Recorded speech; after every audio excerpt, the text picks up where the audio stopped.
Assalamualaikum warahmatullahi wabarakatuh. Selamat pagi siswa dan siswi SMP Wiata Mandala Bogor. Berjumpa kembali ya di video pembelajaran untuk hari ini. Nah, hari ini adalah minggu pertama untuk kegiatan belajar mengajar mata pelajaran ilmu pengetahuan sosial. Nah, mungkin setelah minggu lalu kalian sudah melaksanakan penilaian tengah semester. Nah, apapun hasilnya yang kalian terima nanti, yang terpenting adalah kalian sudah berusaha semaksimal mungkin. Dan mudah-mudahan Ibu doakan kalian mendapatkan nilai yang terbaik. Amin. Baiklah anak-anakku sekalian, sebelum mengawali pembelajaran hari ini, biasakan kita berdoa dulu ya sebelum memulai pelajaran hari ini. Kita berdoa sesuai dengan kepercayaan dan keyakinan masing-masing. Berdoa dipersilahkan. Berdoa selesai. Oke, baik Ibu lanjutkan. Hari ini Bu akan menyampaikan mengenai materi pengaruh interaksi sosial terhadap kehidupan sosial dan kebangsaan. Nah, untuk KD-nya, kompetensi dasarnya adalah 3.2, yaitu menganalisis pengaruh interaksi sosial dalam ruang yang berbeda terhadap kehidupan sosial dan budaya, serta pengembangan kehidupan kebangsaan. Oke, baik, untuk lebih jelasnya, materi apa saja sih yang akan kita pelajari di bab ini, ya. Nah, yang pertama adalah mengenai mobilitas sosial. Nah, di mana mobilitas sosial ini mencakup materi mengenai pengertian mobilitas sosial, yang kedua adalah bentuk-bentuk mobilitas sosial, dan yang ketiga adalah faktor-faktor pendorong dan penghambat, yang keempat adalah saluran mobilitas sosial, dan yang kelima adalah dampak mobilitas sosial. Nah, untuk pluralitas dan konflik integrasi nanti kita akan pelajari di pertemuan berikutnya ya. Dan untuk hari ini materinya adalah mobilitas sosial yang akan membahas mengenai pengertian mobilitas sosial dan bentuk-bentuk dari mobilitas sosial.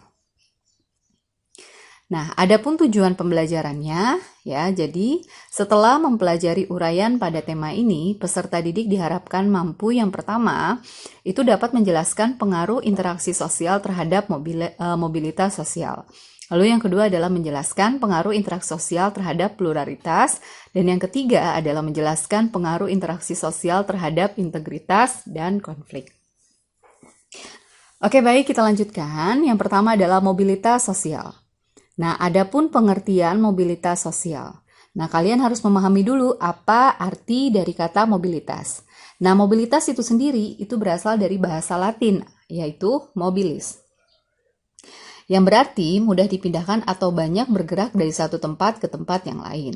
Nah, sedangkan kata sosial adalah mengandung makna seseorang atau sekelompok warga dalam kelompok sosial. Nah, bisa dikatakan bahwa mobilitas sosial itu sendiri adalah perpindahan posisi seseorang atau kelompok orang dari lapisan yang satu atau ke lapisan yang lain. Atau bisa dikatakan mobilitas sosial adalah seseorang yang mengalami perubahan kedudukan atau status dari suatu lapisan ke lapisan yang lain, baik menjadi lebih tinggi maupun sebaliknya, menjadi lebih rendah dari sebelumnya atau hanya berpindah peran tanpa mengalami perubahan kedudukan. Oke, baik, selanjutnya adalah bentuk-bentuk dari mobilitas sosial.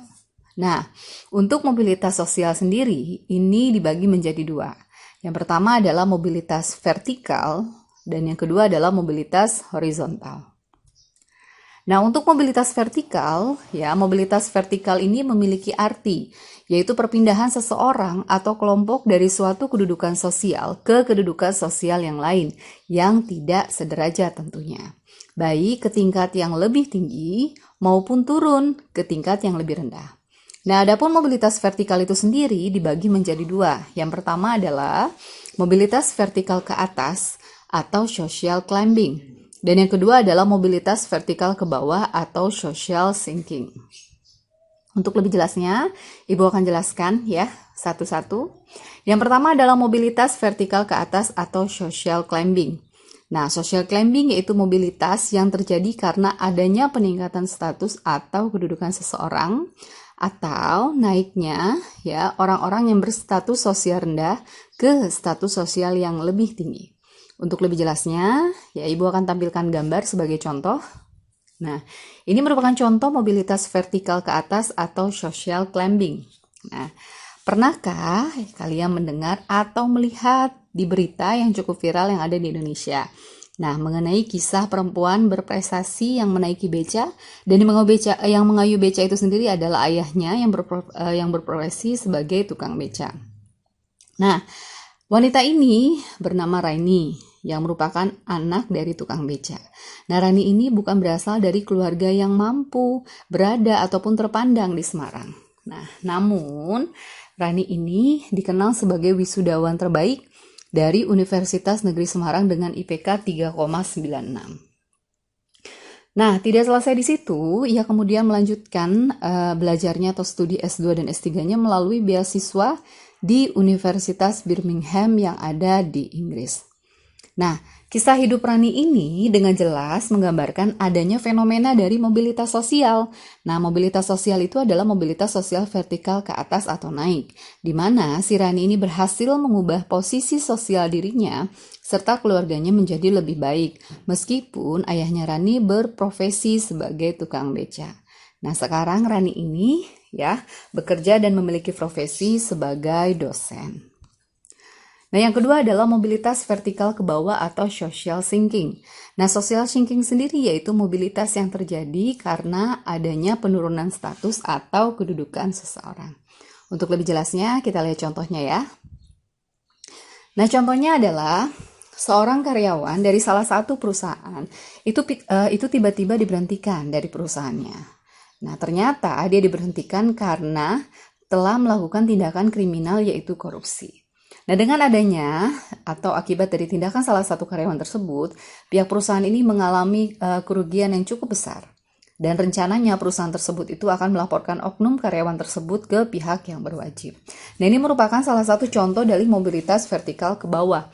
Artinya ada penurunan kedudukan seseorang dari yang awalnya bekerja dan akhirnya tidak bekerja.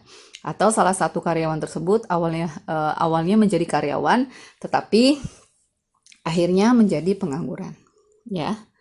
Oke, baik, kita lanjutkan. Yang kedua adalah mobilitas horizontal. Nah, mobilitas horizontal ini berbeda dengan mobilitas vertikal. Apabila mobilitas vertikal ini adanya perubahan untuk status atau kedudukan seseorang di masyarakat. Namun berbeda dengan mobilitas horizontal. Nah, horizontal sendiri itu adalah perpindahan status sosial seseorang atau kelompok orang dalam lapisan sosial yang sama. Jadi tidak mengalami perubahan, ya. Sebagai contoh, di sini bisa kalian lihat, Bapak Jainuri ini adalah seorang kepala sekolah di salah satu SMP di Jawa Timur. Beliau sudah menjabat kepala sekolah ini kurang lebih sekitar 8 tahun. Nah, Dinas Pendidikan ini memindahkan Bapak Jainuri ke sekolah lain. Namun, walaupun dipindahkan, tapi tetap saja Bapak Jainuri ini menjabat sebagai kepala sekolah. Nah, ini adalah salah satu contoh dari mobilitas horizontal. Oke, baik, anak-anakku sekalian, kelas 8D dan 8E. Mungkin setelah kalian menyimak video yang sudah disampaikan oleh Ibu, mungkin kalian berpikir pasti ada yang namanya perbedaan antara mobilitas vertikal dan horizontal. Di mana mobilitas vertikal itu menyebabkan perubahan posisi seseorang itu berubah. Bisa naik, bisa turun. Nah, sedangkan mobilitas horizontal itu tidak mempengaruhi atau tidak mengalami yang namanya posisi sosial seseorang. Oke, baik anak-anakku sekalian, mungkin hari ini untuk materi hari ini cukup ya, Ibu cukupkan. Mudah-mudahan kalian semuanya paham. Dan jangan lupa silakan kalian catat semua materi yang Ibu sudah sampaikan. Yang Ibu sudah sampaikan dan yang sudah ada atau tertera di PowerPoint video ini silakan kalian catat semua dan silakan kalian catat di buku catatan bukan di kertas lembar.